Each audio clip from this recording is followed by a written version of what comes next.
નમસ્કાર. આજનો આપણો ટોપિક છે સમસીમાંત તુષ્ટિગુણનો નિયમ. સમસીમાંત તુષ્ટિગુણનો નિયમ કે જેને અવેજીના નિયમ તરીકે પણ ઓળખવામાં આવે છે અને મહત્તમ સંતોષના નિયમ તરીકે પણ ઓળખવામાં આવે છે.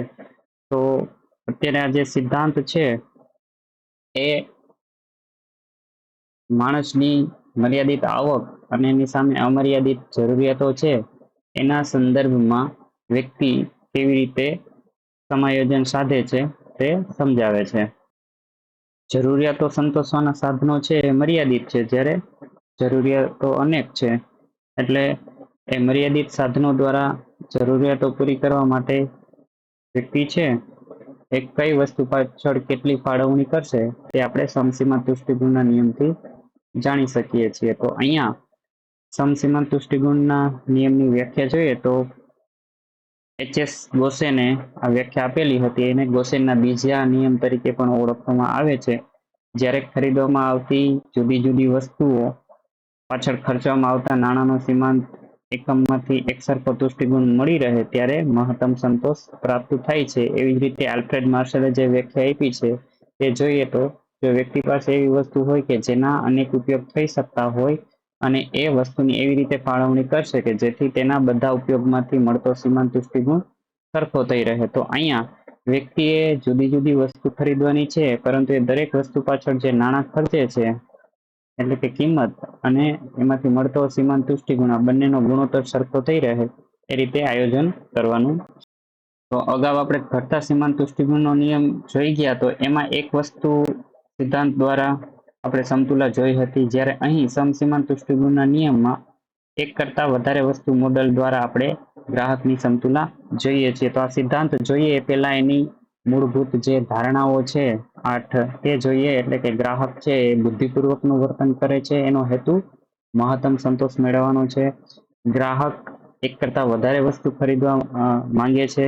પછી ગ્રાહક પાસે બજાર અંગેનું અને તુષ્ટિગુણ વસ્તુમાંથી મળતા તુષ્ટિગુણ અંગેનું સંપૂર્ણ જ્ઞાન છે. પછી તેની જે પસંદગી છે એનું ધોરણ આપેલું છે, એટલે કે પસંદગીનું ધોરણ નિશ્ચિત છે. પછી જે વસ્તુઓ ખરીદે છે એ વસ્તુઓ વિભાજનક્ષમ છે. ગ્રાહકની આવક મર્યાદિત, એટલે કે અહીં આવક આપેલી છે. વસ્તુની કિંમતમાં કોઈ ફેરફાર થતો નથી અને જેના દ્વારા તુષ્ટિગુણને માપવાનો છે એ નાણાંનો સીમાંત તુષ્ટિગુણ પણ અહીં આપણે સ્થિર ધારી લીધેલો જોવા મળે છે.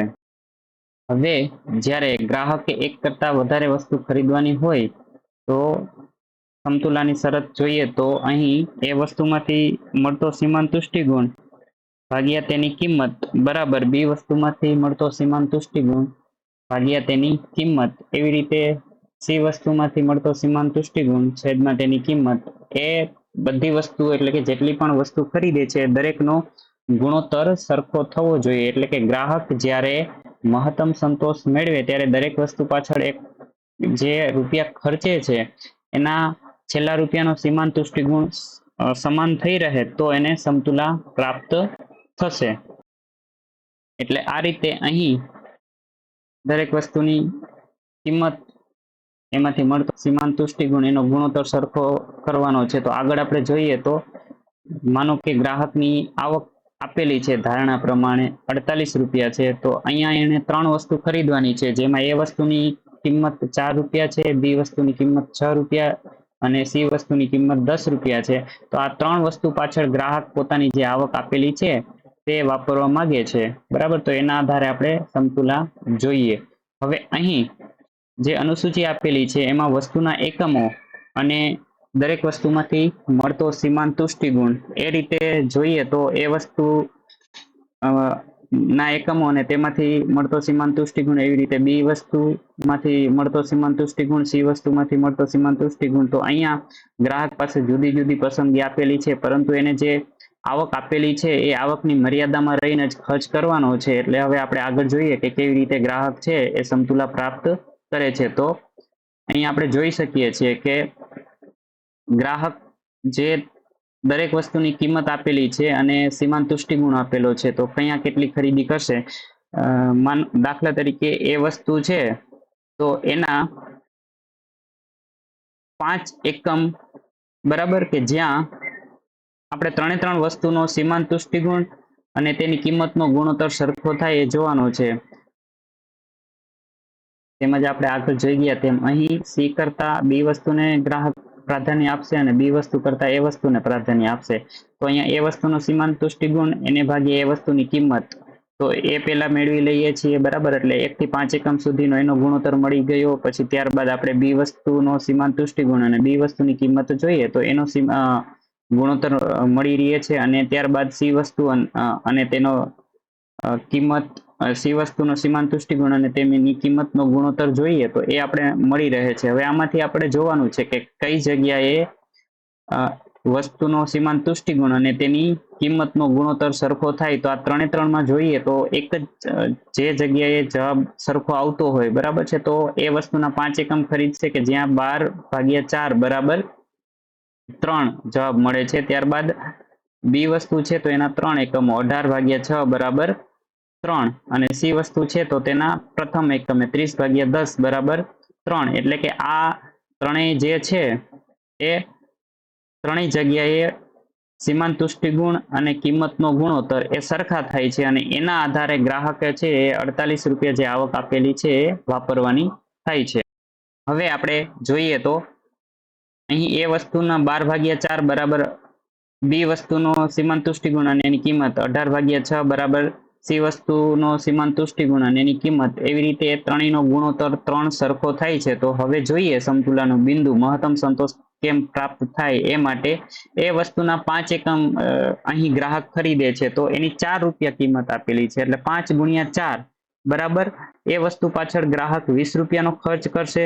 ત્યારબાદ બી વસ્તુના 3 એકમો એ ગુણોત્તર સરખો થાય છે તો 3 × 6 જે એની કિંમત આપેલી છે એટલે 18 રૂપિયા બી વસ્તુ પાછળ ખર્ચ કરે છે. જ્યારે સી વસ્તુ ના પેલા એકમે જ કિંમત અને સીમાંત તુષ્ટિ ગુણનો ગુણોત્તર સરખો થાય છે તો 1 × 10 બરાબર 10. તો આ રીતે ગ્રાહક એ વસ્તુ પાછળ 20 રૂપિયા, બી વસ્તુ પાછળ 18 રૂપિયા અને સી વસ્તુ પાછળ 10 રૂપિયા, એમ 48 રૂપિયા ખર્ચ કરે છે. તો અહીંયા ગ્રાહક ની જે સંપૂર્ણ આવક છે એ બધી આવક વપરાઈ જાય છે. કેમ કે કિંમત અને સીમાંત તુષ્ટિ ગુણનો ગુણોત્તર છે એ સરખા બની રહે છે. હવે ત્યારબાદ આપણે આકૃતિ દ્વારા જોઈએ તો અહીં દરેક વસ્તુ છે એ, બી અને સી એની કિંમત 3 રૂપિયા છે, પરંતુ એના એકમોની જે ખરીદી છે તો એ અલગ અલગ છે. એ વસ્તુના 5 એકમ ખરીદે છે, બી વસ્તુના 2 એકમ ખરીદે છે અને જે સી વસ્તુ છે તેના 1 એકમ, બી વસ્તુના 3 એકમ અને સી વસ્તુના 1 એકમ ખરીદે છે. તો આ રીતે આપણે તેની કિંમતનો અને સીમાંત તુષ્ટિ ગુણનો ગુણોત્તર છે એ મેળવીએ છીએ અને એના આધારે ગ્રાહક ત્યાં સમતુલા મેળવશે એ જાણી શકીએ છીએ. હવે આપણે મહત્તમ તુષ્ટિ ગુણ જોઈએ તો એ વસ્તુના ગ્રાહક 5 એકમ ખરીદતો હતો. એટલે કે પહેલા એકમનો સીમાંત તુષ્ટિ ગુણ 68, બીજા એકમનો 44, ત્રીજા એકમનો 28, ચોથા એકમનો 16 અને પાંચમા એકમનો 12. એવી રીતે એમાંથી એ વસ્તુમાંથી મળતો કુલ તુષ્ટિ ગુણ 168 થાય છે. જ્યારે બી વસ્તુના 3 એકમોનો સરવાળો કરીએ તો એમાંથી મળતો કુલ તુષ્ટિ ગુણ 102 એકમ થાય છે અને સી વસ્તુના 1 એકમનો કુલ તુષ્ટિ ગુણ 30 રૂપિયા. આમ 168 + 102 + 130 બરાબર 300 એકમનો ગ્રાહકને સંતોષ મળે છે. એટલે અહીં આપણને જોવા મળે છે કે ગ્રાહકની જે આવક આપેલી છે 48 રૂપિયા એ પૂરેપૂરી વપરાઈ જાય છે અને એને મળતો સંતોષ 300 એકમનો થાય છે. આનાથી વધારે ગ્રાહક સંતોષ મેળવી શકશે નહીં અને અહીં સમતુલા પ્રાપ્ત કરી લીધા પછી ગ્રાહક પોતાની ખરીદીમાં કોઈ પણ પ્રકારનો ફેરફાર કરશે નહીં. તો અહીં આપણે જોઈ શકીએ છીએ કે જે સમતુલાની શરત હતી, ત્રણેય વસ્તુનો સીમાંત તુષ્ટિ ગુણ અને એની કિંમતનો ગુણોત્તર સરખા થાય ત્યાં ગ્રાહકને મહત્તમ સંતોષ પ્રાપ્ત થાય છે. તો અહીં જે સમતુલા જોઈએ એ મુજબ ગ્રાહકને મહત્તમ સંતોષ પ્રાપ્ત થઈ જાય છે અને એના આધારે આપણે એવું કહી શકીએ કે એ વસ્તુનો સીમાંત તુષ્ટિ ગુણ છેદમાં એ વસ્તુની કિંમત બરાબર બી વસ્તુનો સીમાંત તુષ્ટિ ગુણ છેદમાં બી વસ્તુની કિંમત બરાબર સી વસ્તુનો સીમાંત તુષ્ટિ ગુણ છેદમાં સી વસ્તુની કિંમત બરાબર એન વસ્તુનો સીમાંત તુષ્ટિ ગુણ છેદમાં એન વસ્તુની કિંમત. એટલે કે જો વસ્તુ અનંત હોય અથવા તો 3 કરતા વધારે હોય તો ગ્રાહકની સમતુલા છે આપણે એ પ્રમાણે મેળવી શકીશું. ત્યારબાદ જોઈએ તો સિદ્ધાંતની કેટલીક ખામીઓ એટલે મર્યાદાઓ તો જે ધારણાઓ કરવામાં આવેલી છે ને સિદ્ધાંતની, એ મોટા ભાગની સિદ્ધાંતની મર્યાદાઓ બની જાય છે. એમાં દાખલા તરીકે એવું કહેવામાં આવ્યું છે કે ગ્રાહક બુદ્ધિપૂર્વકનું વર્તન કરે છે.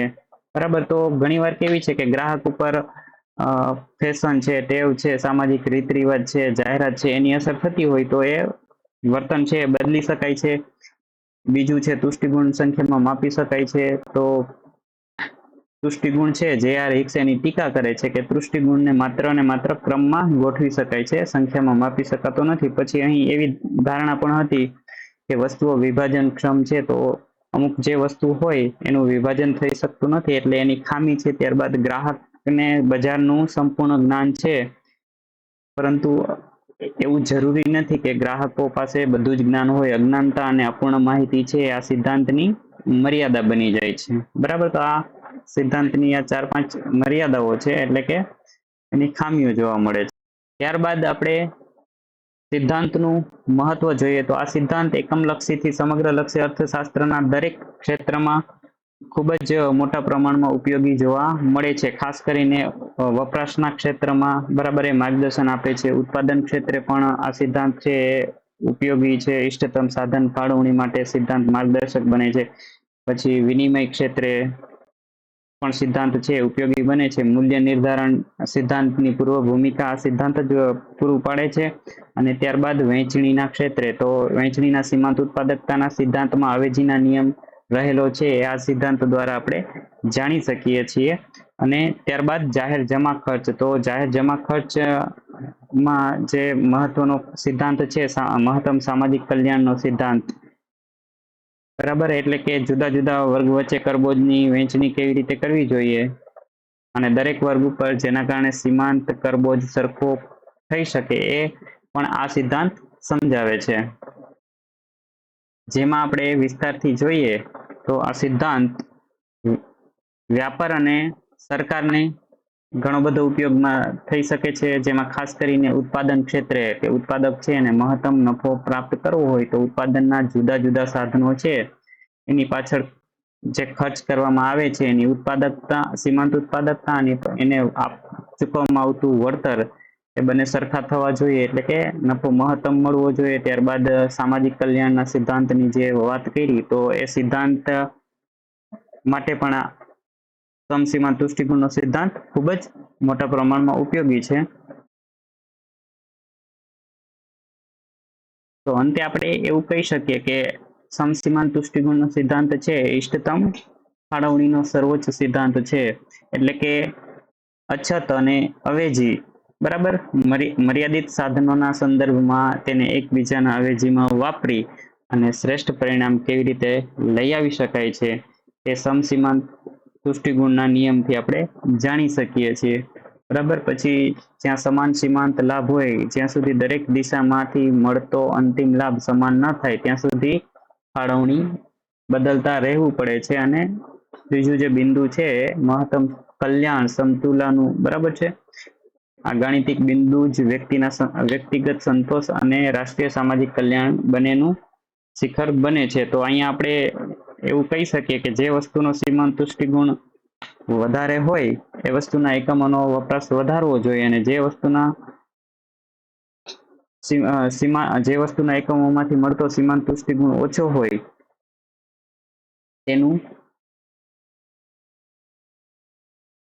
તેની ખરીદી ઘટાડવી જોઈએ. બરાબર, અને અંતે દરેક વસ્તુનો સીમાંત તુષ્ટિગુણ અને કિંમતનો ગુણોત્તર સરખા થઈ રહે તેવો પ્રયાસ કરવો જોઈએ.